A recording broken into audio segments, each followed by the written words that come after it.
Hello and good morning, all of you. Welcome to the free Ethics Foundation course by Alpha ES Academy, and we are at the part 3 of the lecture 9. And today we shall be discussing about the citizen charter and work culture कि ये दोनों चीज़ें क्या होती हैं और कैसे इनको प्रमोट करते हैं पब्लिक प्राइवेट सेक्टर में, कैसे वर्क कल्चर वेरी करता है और क्या पब्लिक सेक्टर वाकई इतना ख़राब है जितना हम समझते हैं। तो आइए डिस्कस करते हैं, ठीक है। तो सिटीजन चार्टर देखो दोस्तों, कुछ नहीं होता। सिटीजन चार्टर होता है कि देखो किसी भी ऑर्गेनाइजेशन में या किसी आप एक सरकारी कार्यालय में गए या गवर्नमेंट ऑफिस में गए, वहाँ पे एक आपने कभी बोर्ड लिखा हुआ देखा होगा, उस पर सिटीजन चार्टर लिखा हुआ होता है। अगर नहीं देखा होगा तो अगली बार जाके देखें। तो उस चार्टर में क्या होता है कि लिखा हुआ होता है कि यहाँ कौन से काम होंगे, काम कितने दिनों में होंगे, काम कैसे होंगे, अगर आपको कोई शिकायत है तो आपने शिकायत कहाँ करें, आपकी शिकायत का निस्तारण कितने दिन में होगा। तो ये सब चीज़ें ब्रॉड एस्पेक्ट्स जो हैं सिटीजन चार्टर बताता है। तो thus it is a document और MOU, that is Memorandum of Understanding of Participating Ways of Enhancing Quality of Service and Redressing Grievances, है ना। क्योंकि भाई जब ये चीज़ें लिखी होती हैं ना, तो आप वहाँ खड़े होकर बोल सकते हो, देखो यार वहाँ पे तुमने लिखा हुआ है कि तुम 30 दिन में मेरी रिपोर्ट दे दोगे, आज तो मैं 32 दिन बाद आ रहा हूँ और तुमने मेरी रिपोर्ट अभी तक नहीं दी है, ये क्या है। तो आप जो है इससे क्या बढ़ रही है, इससे आप अकाउंटेबिलिटी बढ़ रही है। किसकी? पब्लिक सर्वेंट्स की या पब्लिक एम्प्लॉयज़ की, जो भी उस ऑफिस में या कार्यालय में कर्मचारी हैं, उनकी अकाउंटेबिलिटी बढ़ रही है। तो सिटीजन चार्टर इसीलिए लाया गया। तो उसके बेसिक प्रिंसिपल्स क्या हैं कि क्वालिटी इंप्रूव करनी है उसको, ठीक है, सर्विस की क्वालिटी इंप्रूव करें, ठीक है। चॉइस है, providing choice wherever possible. अब हर कई जगह चॉइस पॉसिबल नहीं होती है, लेकिन चॉइस दें सिटीजन्स को। देखो ये सब टूल्स हैं, सिटीजन चार्टर भी क्या है, टूल्स ऑफ पीपल एम्पावरमेंट, ठीक है, पीपल को एम्पावर करने के टूल्स हैं ये, ठीक है। एंड सरकार भी चाहती है कि आप जो हैं उसके साथ बेहतर तरीके से इंटरेक्ट करें, और सरकार भी चाहती है कि जो उसकी सर्विसेज हैं वो एफिशिएंट बने, टाइम बाउंड मैनर में उनको डिलीवर किया जाए। इसीलिए सिटीजन चार्टर बनाया गया, ठीक है। तो वो क्वालिटी पे देखते हैं, चॉइस देने की कोशिश करते हैं, स्टैंडर्ड मेंटेन करने की कोशिश करते हैं कि भैया आप क्या एक्सपेक्ट कर सकते हैं और अगर हमारा स्टैंडर्ड क्या है, ठीक है। देन वैल्यू ऐड करते हैं आप, और अकाउंटेबिलिटी और ट्रांसपेरेंसी को प्रमोट करते हैं, है ना। क्योंकि आपको जो है पता है कि क्या आपकी राइट्स हैं, और वहाँ पे जो बंदा है उसके सामने भी लिखा हुआ है कि भैया ये काम आपको करना ही करना है।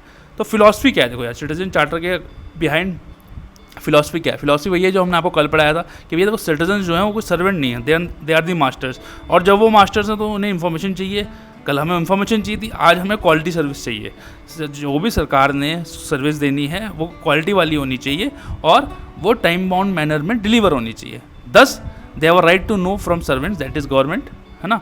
And the servants have a moral obligation to serve the citizens, and citizens have the right to get quality of service, not being a passive recipient, rather a active stakeholder. तो हम कोई passive recipient नहीं है, दो कि हो ऐसा ही रहा है इंडिया में। जो हम लोग सर्विस लेते हैं सरकार से, भले ही हम उसके लिए टैक्स पे करते हैं, लेकिन हम लोग पैसिव रेसिपिएंट हैं, ठीक है। हम लोग क्यों वहाँ 500 रुपये की घूस दे आते हैं, क्यों हम खड़े नहीं होते कि भैया हम आपको नहीं देंगे, ये तो हमारा अधिकार है। क्योंकि इतना प्रोसीजरल प्रॉब्लम है, इतना समस्या का बात है और इतना डिस्क्रिशन है पब्लिक एम्प्लॉयज़ के पास कि वो कुछ भी कर सकते हैं, ठीक है। मान लिया अभी जैसे आप एक दिन आपको बता रहे थे कि 8 एंटरप्रेन्योर जो डेयरी सेक्टर में वर्क कर रहे थे, उन्होंने घूस देने से मना कर दिया। उस उनके डेयरी की लाइट काट दी वहाँ के ऑफिशियल्स ने। तो क्या करते हैं फिर, वो देना ही पड़ता है। अब तो इससे क्या होता है, पैसे हम लोग एक्टिव स्टेक होल्डर नहीं रहते हैं। बट एक स्ट्रॉन्ग डेमोक्रेसी का क्या उद्देश्य होता है, उसको जो लोग होते हैं वो वहाँ के एक्टिव स्टेक होल्डर होने चाहिए पब्लिक डिलीवरी सिस्टम में, ठीक है। 10 पब्लिक सर्वेंट्स को जो है शर्माना नहीं चाहिए, उन्हें दुख नहीं होना चाहिए कि क्यों काम कराने आ गए।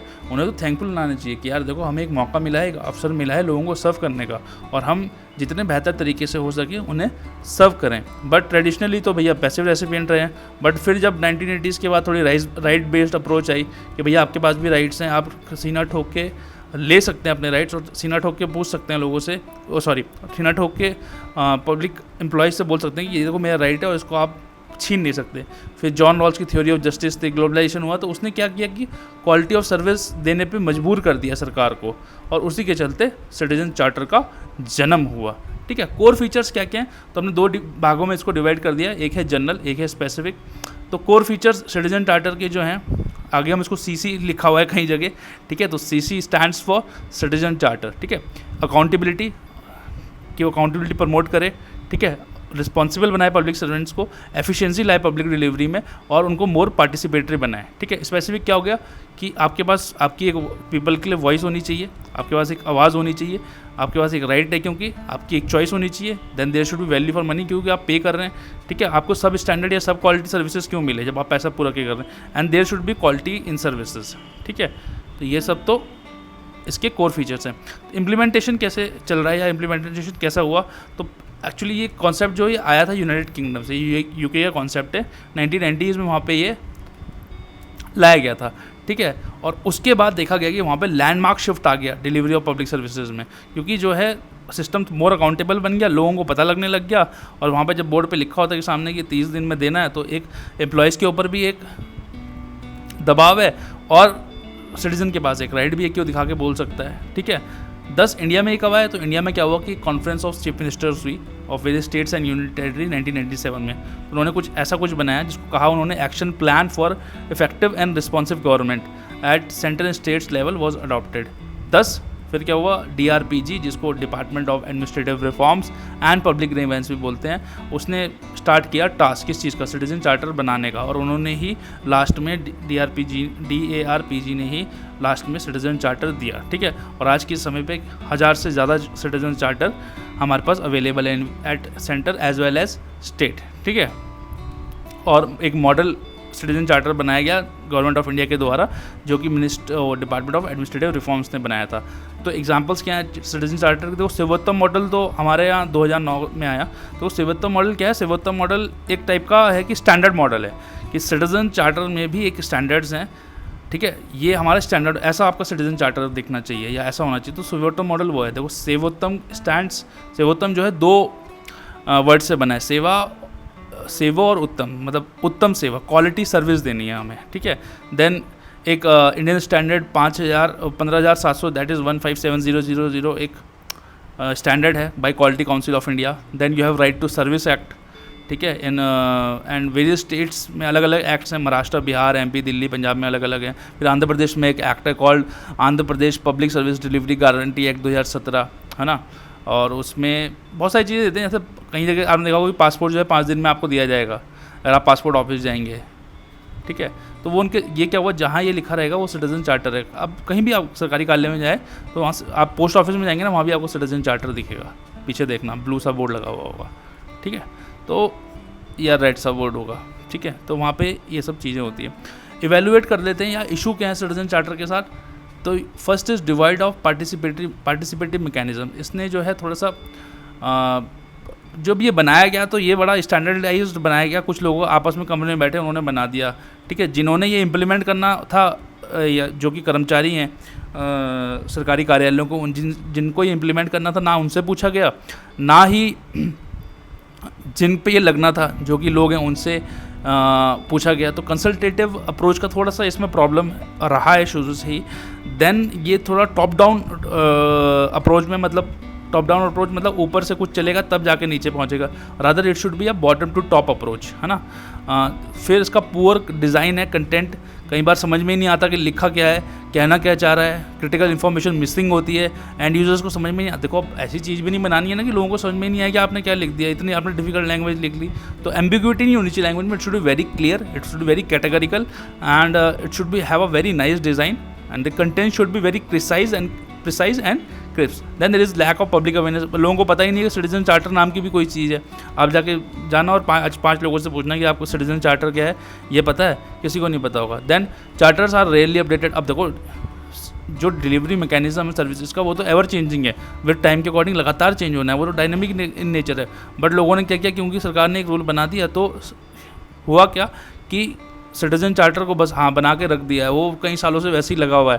तो यार उसको चेंज करने की ज़रूरत है, अकॉर्डिंग टू टाइम उसको चेंज करना है, आपको उसको एक्सेस करना है, उसको इवेल्युएट करना है, जो प्रॉब्लम्स हैं, जो खामियां हैं उसको दूर करते हुए नए सिटीजन चार्टर्स बनाने। बिकॉज क्योंकि अगर डिमांड डायनामिक है तो सिटीजन चार्टर्स भी जो है डायनामिक होने चाहिए। देन एंड यूजर्स, है ना, सिविल सोसाइटी से आपने नहीं पूछा, NGO से नहीं पूछा और आपने CC ड्राफ्ट कर दिया, है ना। भाई सीसी का पर्पस क्या है कि वो ज़्यादा सिटीजन सेंट्रिक होना चाहिए, उसमें कंसल्टेशन होनी चाहिए। भाई स्टेक होल्डर कौन है? स्टेक होल्डर तो पब्लिक है उसमें। अगर पब्लिक ही खुश नहीं होगी, अगर पब्लिक के लिए आपने कुछ बनाया, ठीक है, मान लिया आपके बेटे का बर्थडे है, ठीक है, आप अपने बेटे के लिए कोई गिफ्ट ले गए, उस बेटे को वो गिफ्ट पसंद ही नहीं आया, तो फिर उस गिफ्ट का मतलब कम फ़ायदा रह जाता है ना, ठीक है। रादर देन मान लिया आपने 20 रुपये का लिया और उसे कोई 10 रुपये की चीज़ चाहिए थी, आप उसके लिए वो 20 रुपये की चीज़ ले गए जो उसे पसंद नहीं थी, तो वो उसे दुखी होगा। रादर देन उसके लिए वो 10 रुपये की चीज़ ले जाओ जो उसके लिए बेनिफिट है, जो उसे पसंद है, ठीक है। Then measurable standards of delivery are rarely defined. भाई मेजर तो कर ही नहीं सकते, देखो, क्योंकि एक्चुअली प्रॉब्लम क्या है कि कैसे हम जज करते हैं कि भाई एक सर्विस अच्छी है या नहीं है, ये भी सब्जेक्टिव है, ये पर्सन टू पर्सन वेरी करेगा, ठीक है। अब हम बोलते हैं फ्लाइट्स में सर्विसेज इतनी अच्छी होती हैं। अब कल ही मैं एक दोस्त के साथ बैठा हुआ था, वो बोलता कि लोग चिल्लाने, भाई एक व्यक्ति था जो कि फ़्लाइट में जा रहा था, अब उसमें क्या था कि बिज़नेस क्लास की सारी सीटें खाली थी, तो उन्होंने बोला कि जो एयर होस्टेस थी उनको बोला कि मेरे को वहाँ बिठा दीजिए। तो भैया क्यों बिठा दीजिए? बोला खाली तो है। तो अब उसमें क्या होगा कि अरे आपकी एयरलाइन की सर्विस बेकार है या क्वालिटी बेकार है। अब ऐसा है थोड़ा ना, वो तो अपना काम कर रहे हैं। तो लोग भी परसीव या जज अलग अलग तरीके से करते हैं कि सही और गलत क्या है, क्या अच्छा है क्या बुरा है, वो भी अलग अलग है। इसीलिए इसको मेजर कर पाना बड़ी दिक्कत की बात है। Then little interest shown by the organisation in adhering to citizen charter. बस वो लगे ही होते हैं वहाँ पे। किसी मेरे को तो लग रहा है अगर आप जाएंगे तो बहुत सारे लोगों को तो पता भी नहीं होता कि हमारे सिटीजन चार्टर में लिखा क्या है, जो वहाँ के कर्मचारी होते हैं। Then there is a tendency to have uniform citizen charter for all offices under a parent organisation, है ना। भाई डिपार्टमेंट ऑफ पोस्ट होगा या मिनिस्ट्री ऑफ फाइनेंस ने अगर बना दिया एक, तो वो सारा आपको सारे ऑफिसेज में या सारे डिपार्टमेंट में उसके वही सिटीजन चार्टर मिलेगा। अरे भैया आप जब अलग अलग सर्विस दे रहे हैं, अलग अलग सर्विस प्रोवाइड कर रहे हैं, तो आप सिटीजन चार्टर भी अलग अलग बनाओ। हर किसी के सिटीजन चार्टर अलग अलग होना चाहिए, बट वो नहीं है। और इनफैक्ट हाल तो ये है कि कई सारी मिनिस्ट्री और डिपार्टमेंट ने तो अभी भी सिटीजन चार्टर नहीं बनाए हैं, और सिटीजन चार्टर जो है ओवरलुक भी करता है कि इसको लोकल इश्यूज़ को, तो आपको वो भी एड्रेस करने हैं। क्योंकि हर व्यक्ति या हर रीजन की अलग डिमांड है, हर रीजन के व्यक्तियों की अलग डिमांड है, और आपका काम है कि उस डिमांड को आप पूरा करें। बट ऐसा कुछ नहीं है कि पूरी तरीके से बेकार ही है, सिटीजन चार्टर को यूज़ ही नहीं है, है ना। उसने बहुत सारी चीज़ अच्छी करी हैं, बहुत सारी चीज़ें इंप्रूव होने लगी हैं, है ना। It is a good initiative for benchmarking of quality of service. उसने बेंचमार्क की है। It has given voice to the citizen. उनका ग्रीवेंस रिड्रेस होता है, कई बार नहीं हो पाता बट ज़्यादातर हो जाता है in a very time bound manner. Then आपने it has led to the more participation of the people in the democracy. तो ये अच्छी बात है। एंड भले ही वो ट्रांसफॉर्मेटिव इफेक्ट नहीं है उसका कि भैया सब कुछ चेंज कर दिया उसने, लेकिन फिर भी हल्के हल्के चेंज ला रहे हैं। क्योंकि यार देखो चेंज तो हल्के ही आता है। इंडियन सोसाइटी इतनी डिवर्स है कि इसमें चेंज ला पाना एक तो मुश्किल है, और मुश्किल के बाद जब आता है तो वो बड़े स्लोली आता है, बट आता ज़रूर है, ठीक है। अच्छाई की और हम बढ़ते हैं, क्योंकि वो हमारे ह्यूमन का नेचर है कि हम पॉजिटिव चीज़ देखें या पॉजिटिव की प्रति ही हम बढ़ते हैं, अच्छा काम हम लोग करना चाहते हैं। यूके में बड़ा सक्सेसफुल है सिटीजन चार्टर। इंडिया में भी बहुत सारी सक्सेस स्टोरी है, जैसे citizen report card of Karnataka, जन सेवा केंद्र ऑफ अहमदाबाद इन गुजरात, है ना। और चेंज आ रहा है अभी पब्लिक ऑफिसेज में भी, जैसे थोड़ा कल्चर चेंज हो रहा है, थोड़ा सा आप फ्रेंडली बिहेव करते हैं, हाय हेलो। आप पब्लिक सेक्टर बैंक्स में जाएंगे तो आप गुड मॉर्निंग विश करेंगे या नमस्कार करेंगे या ग्रीट करेंगे। आपको देर आर रिसेप्शन डेस्क होंगी वहाँ पे, है ना, मे आई हेल्प यू डेस्क होंगी। तो ये सब क्या है, ये सब चेंज है, ये सब पार्ट हैं सिटीजन चार्टर के। तो गुड गवर्नेंस का वही है कि गुड गवर्नेंस के तो देखो बहुत सारे पार्ट होते हैं, लेकिन हम मेनली ट्रांसपेरेंसी, अकाउंटेबिलिटी और कितनी सिटीजन फ्रेंडली है वो सर्विस, उसके बिहाफ पे हम लोग जज कर लेते हैं कि वो बढ़िया है या नहीं है। तो सिटीजन चार्टर जो है उसको कैसे अचीव करना है वो बताता है। तो अगर हम ये बात बोलेंगे, अगर if good governance is the aim then citizen charter is the tool, क्या ना, कोई गलत बात नहीं होगी। और जो इम्प्लीमेंटेशन है सिटीजन चार्टर का एक ऑनगोइंग एक्सरसाइज है ना, वो लगातार डायनामिक है, कंटिन्यूसली चेंज होता है, तो उसको चेंज किया जाना चाहिए। वो it should not be frozen in time, ठीक है। तो इस तरीके से सिटीजन चार्टर को जो है देखा जाना चाहिए। पॉजिटिव हैं, नेगेटिव्स भी हैं, but over the time change ला रहा है तो उसको प्रमोट किया जाना चाहिए, और जो भी उसकी लैकुनाइज है उसको दूर करना चाहिए। तो ये थी बात सिटीजन चार्टर की। अब पढ़ते हैं वर्क कल्चर। देखो वर्क कल्चर क्या होता है ना। आप ऑफिस में काम करते होंगे, अभी तो आप बहुत सारे लोग आप में से ऑफिस में गए नहीं होंगे, बट अगर ऑफिस में काम करोगे तो कई बार होता है टॉक्सिक, बड़ा टॉक्सिक वर्क कल्चर है। भाई टॉक्सिक वर्क कल्चर हो गया, भैया आपको आपकी कोई राइट्स नहीं है, आप बोल रहे हैं कि यार मेरा पेट ख़राब है, आपका बॉस बोल रहा है यार तुम नाटक ही करते रहते हो, ठीक है। अब कई बार होता है, झूठ भी बोलते हैं लोग, बट क्या है कि आपके जो सीनियर्स हैं आपकी नीड्स के प्रति सेंसिटिव नहीं है, आपके पेन या प्रॉब्लम्स के प्रति सेंसिटिव नहीं है, तो वो क्या होगा, एक ख़राब वर्क कल्चर का उदाहरण है, ठीक है। तो वर्क कल्चर क्या हुआ, work culture means the way people behave, कैसे बिहेव करते हैं, टॉक आपस में कैसे बात करते हैं और वहाँ पे काम कैसे करते हैं एक ऑर्गेनाइजेशन में, that is known as the work culture of the that particular organisation.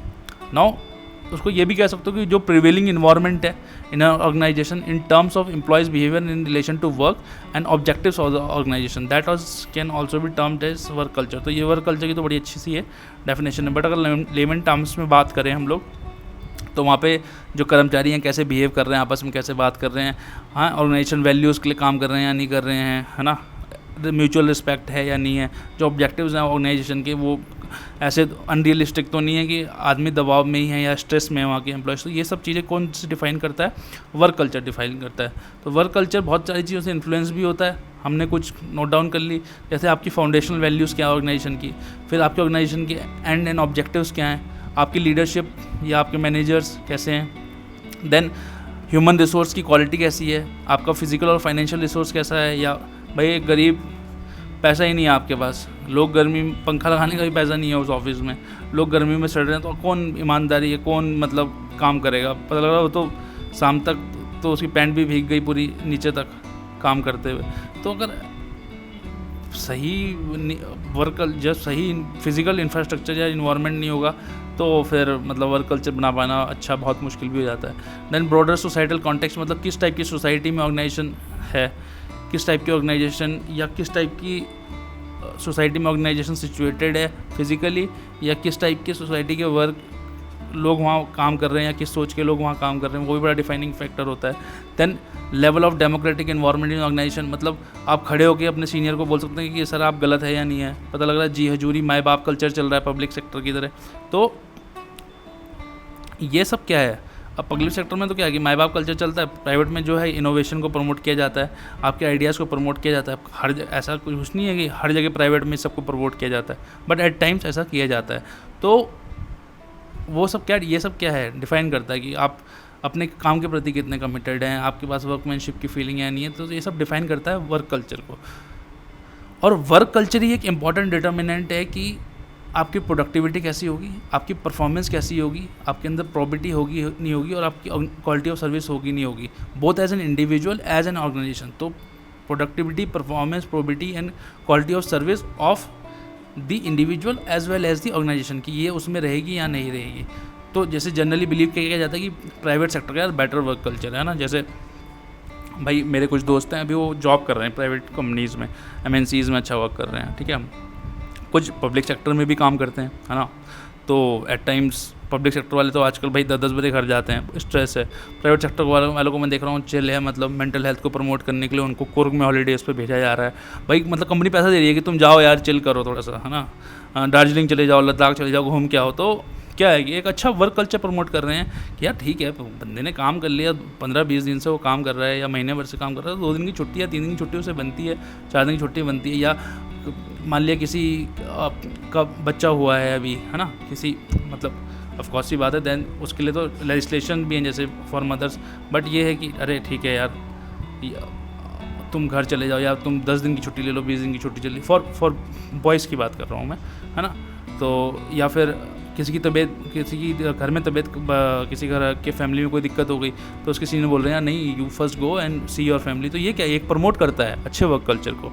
फिर हमारा ये मानना है कि वेस्टर्न सोसाइटी का वर्क कल्चर अच्छा है हमारी जैसे डेवलपिंग कंट्रीज से इंडिया में, है ना। देन वर्क कल्चर जैसे ऑर्गेनाइजेशन टू ऑर्गेनाइजेशन भी वेरी करता है। इंडिया में इसरो का वर्क कल्चर बहुत अच्छा माना जाता है कि वहाँ इनोवेशन एंड आइडियाज़ प्रमोट किए जाते हैं, है ना। पब्लिक ऑर्गेनाइजेशन का उतना अच्छा वर्क कल्चर नहीं माना जाए। तो ये बड़ा कॉमन परसेप्शन और जनरल परसेप्शन है ये, मतलब इसको हम एकदम बोलते हैं ना कि ये एकदम सत्य नहीं मान सकते हम, इसमें बहुत सारे एक्सेप्शन भी हैं, ठीक है। तो कैरेक्टरिस्टिक क्या है वर्क कल्चर की ब्यूरोक्रेसी में, पहले पॉजिटिव देखते हैं। ब्यूरोक्रेसी में देख रहे हैं अभी हम, ठीक है, बिजनेस सेक्टर में इसकी बात देखेंगे। तो ब्यूरोक्रेसी में जो वर्क कल्चर क्या है, आपके पास एक सर्विस मोटिव है, आप यूनिफॉर्मली ट्रीट कर सकते हैं, आपको यूनिफॉर्मिटी है ट्रीटमेंट में, आप अकाउंटेबिलिटी प्रमोट कर सकते हैं, ऑब्जेक्टिविटी इनकलकेट कर सकते हैं, इम्पार्शियल रह सकते हैं, मेरिट को प्रमोट कर सकते हैं और कंटिन्यूस रह सकते हैं, कंटिन्यूटी बना सकते हैं। तो ये सब तो होगी पॉजिटिव। नेगेटिव क्या है ब्यूरोक्रेसी में कि थोड़ा सा यार माई बाप कल्चर है, रूलिंग क्लास माइंडसेट है, वही अभी भी कॉलोनियल माइंडसेट है थोड़ा सा, है ना। एरिस्टोक्रेटिक ओरिएंटेशन है कि भैया हम सबसे भैया बाबू भैया जो हैं हाँ हम DM साहब हैं, पेल लेंगे जिसको भी जो भी बीच में आएगा, तो वो वाला थोड़ा सा अभी माइंडसेट है, एलाइड ओरिएंटेशन है कि यार हमें एलीट है ना।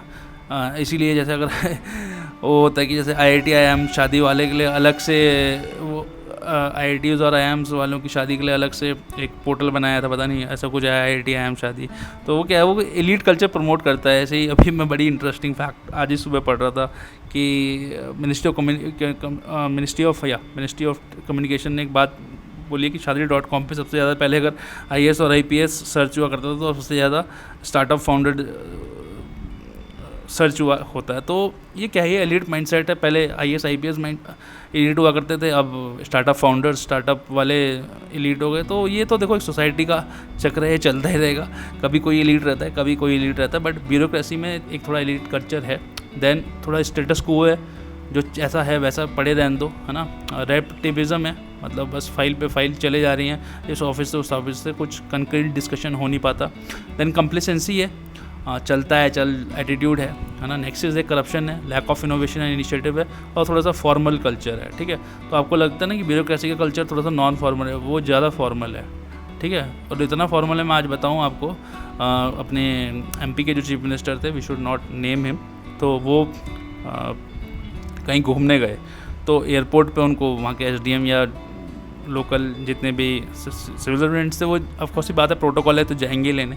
तो वहाँ क्या होगा, उनको चाय जो है ठंडी सर्व हो गई। तो भैया उस ठंडी चाय को सर्व करने में कि तुमने CM साहब को ठंडी चाय बना दी, उस बंदे को, उस ब्यूरोक्रेट को या पब्लिक सर्वेंट को एक नोटिस दे दिया गया, शायद वो SDM थे कोई, है ना, उनको नोटिस दे दिया गया। फिर खैर बड़ी चुस्की ली उसमें, अपोजिशन ने बोला कि गरीब आदमी को खाना नहीं मिल रहा और उन्हें चाय ठंडी मिल गई तो ये हल्ला मचा रहे हैं। फिर खैर वो नोटिस विड्रॉ किया गया। तो इतना फॉर्मल कल्चर है। बट अगर बिजनेस सेक्टर की बात करें, प्राइवेट सेक्टर की बात करें, पॉजिटिव क्या है, वहाँ पे एफिशिएंसी को प्रमोट किया जाता है, थोड़ा सा रिजल्ट ओरिएंटेड रहते हैं, आप परफॉर्मेंस को इन्हेंस कर सकते हैं। आप प्रोफेशनलिज्म है थोड़ा सा कि आप अपना काम करते हैं, ज़्यादा किसी की उंगली नहीं करते हैं, है ना। इनोवेशन एंड इनिशिएटिव का प्रमोशन है, फ्लेक्सिबिलिटी है, एंड लेस फॉर्मल कल्चर है।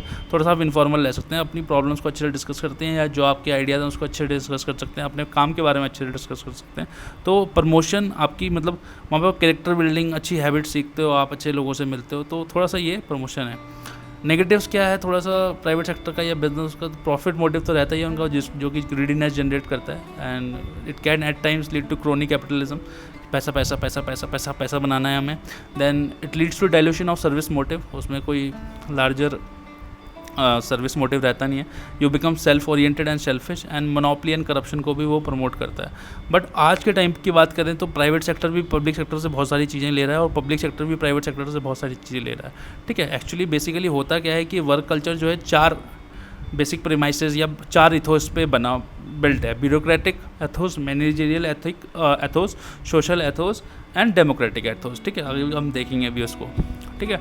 तो कुछ चीज़ें प्राइवेट अब पब्लिक से ले रहा है, और कुछ पब्लिक प्राइवेट से ले रहा है। जैसे पब्लिक वाले हैं वो परफॉर्मेंस ओरिएंटेड होते जा रहे हैं, है ना। पब्लिक सेक्टर जो है कि जैसे 365 डिग्री अप्रेजल या परफॉर्मेंस ओरिएंटेड चीज़ें आ रही हैं। प्रोफेशनलिज्म पब्लिक सेक्टर प्राइवेट से ले रहा है। इंसेंटिवाइजेशन ले रहा है कि अच्छा काम करोगे तो आपको इंसेंटिव दिया जाएगा पोस्टिंग में, या फाइनेंशियल बेनिफिट दे दिया जाएगा, ठीक है। तो ये पब्लिक सेक्टर सीख रहा है। तो मतलब public sector is learning private का जो मैनेजरियल एथोस है उसको सीख रहा है, और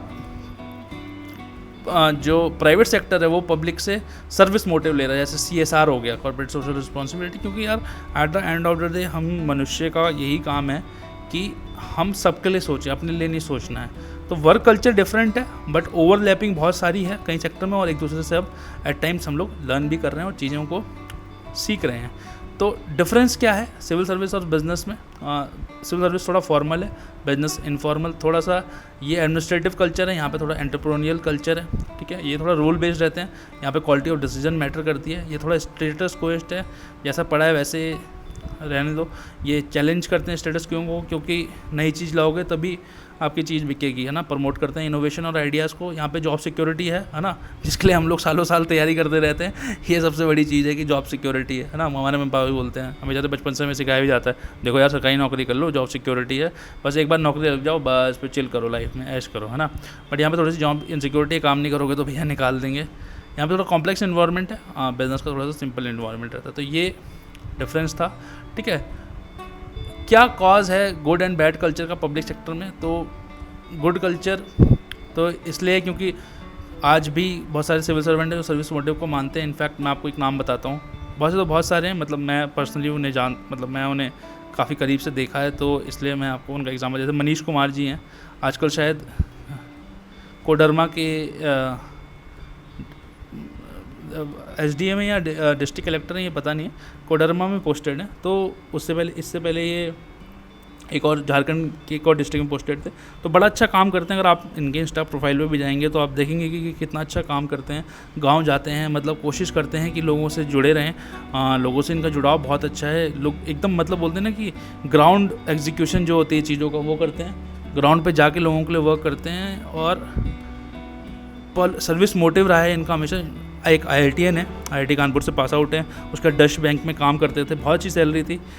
एक बड़ी मध्यम परिवार से आते हैं, है ना, बड़ी मेहनत करी, पैसा कमाने को कमा सकते थे, बट उनमें सर्विस मोटिव थे, तो छोड़ के तैयारी करने आ गए और अब देश की सेवा कर रहे हैं, है ना। तो ऐसे मतलब ये एक एग्जांपल है, क्योंकि मैं इनको जानता हूँ, ओवर द टाइम मैंने इनका काम को फॉलो किया है, तो इनका एग्जांपल देता हूँ। ऐसा कुछ नहीं है, कोई दर्द नहीं है ऐसे लोगों की।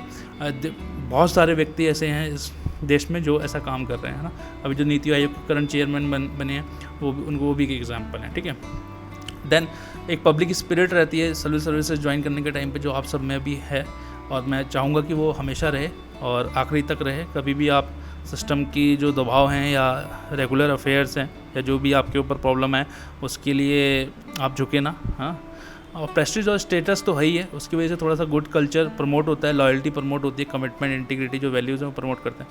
बट बैड कल्चर क्यों है? बैड कल्चर इसलिए है क्योंकि कॉलोनियल लेगेसी, अभी भी वो एलिट फीलिंग, माँ बाप कल्चर, हम बड़े, है ना, मैं गॉड हूँ, मैं कुछ भी कर सकता हूँ, तो वो वाली फीलिंग है। थोड़ा सेंट्रलाइजेशन ऑफ पावर है, जॉब सिक्योरिटी इमेंस है, निकाल ही नहीं सकते। 311 आर्टिकल में आपको बताया ना कि removal of the civil servant can be done only by the president of India.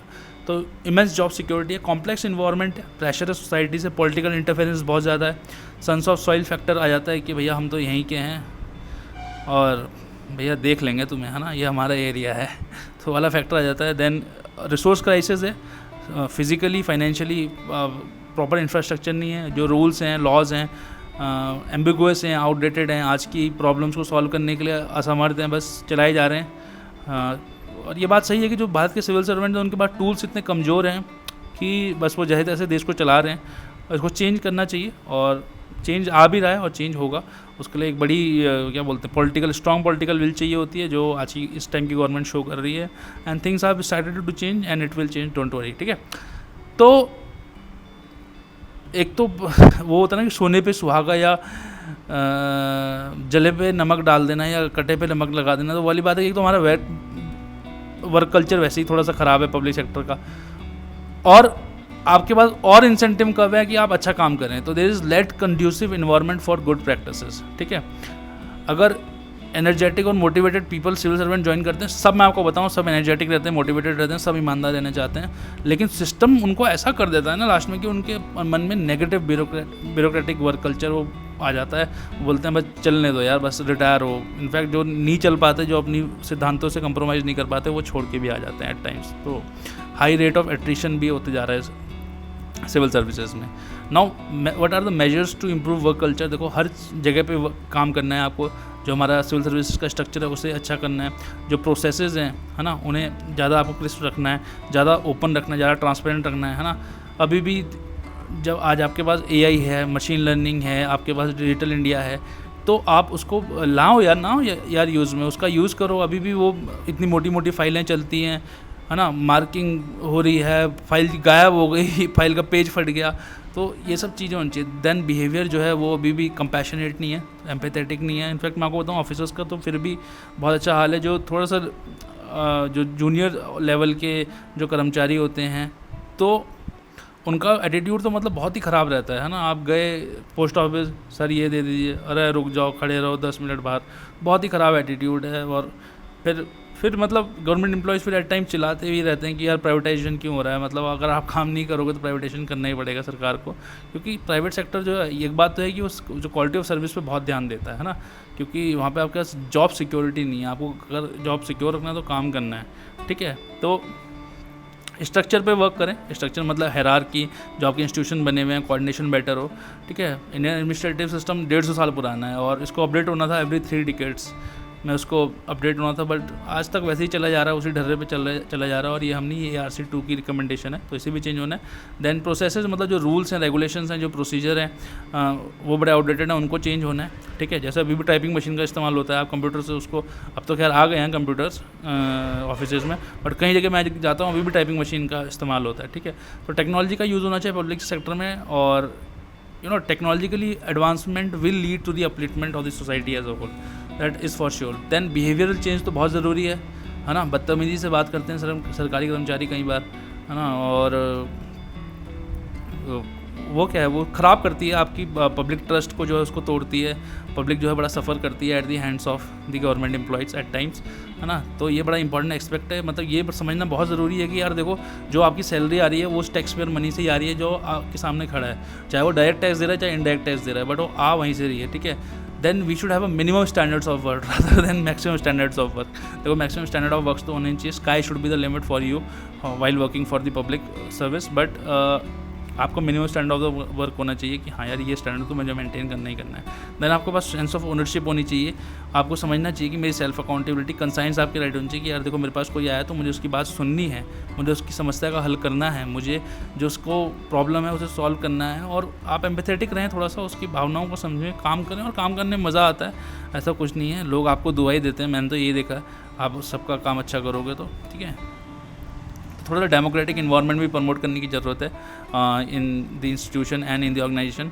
और इंडिया का जो परफॉर्मेंस था ग्लोबल इंटीग्रिटी इंडेक्स पे देखो कितना अच्छा है, इंडिया 11th पे रैंक करता है ग्लोबल इंटीग्रिटी रिपोर्ट पे, बट फिर भी जो गुड गवर्नेंस को जो है स्ट्रक्चर बिहेवियरल इशू जो है हिंज करते हैं, ये गुड गवर्नेंस के रास्ते में एक बहुत बड़ा रोड आया है, जो बिहेवियर ऑफ दी एम्प्लॉयज़ है, या स्ट्रक्चर ऑफ, या प्रोसीजर जो हैं इतने टीडियस हैं, या टाइम टेकिंग हैं, या परेशानी करने वाले हैं। जैसे आज ही मतलब जुडिशरी पे एक बार 4 करोड़ केसेस पेंडिंग हो गए हैं, ठीक है। तो ये क्या है, ये प्रोसीजरल लैप्सेस हैं, प्रोसीजरल मतलब अंडर स्टाफ, बहुत सारी प्रॉब्लम है, अंडर स्टाफ्ड है जुडिशरी, जितने जजेस चाहिए उतने हैं नहीं, अर्ली डिस्पोजल नहीं है, लोग डरते हैं, इतनी अपील्स हैं, तो ये सब चलता रहता है। तो ये सब चेंज होना चाहिए ओवर द टाइम, और इसके बारे में सोचना चाहिए सरकार को, ठीक है।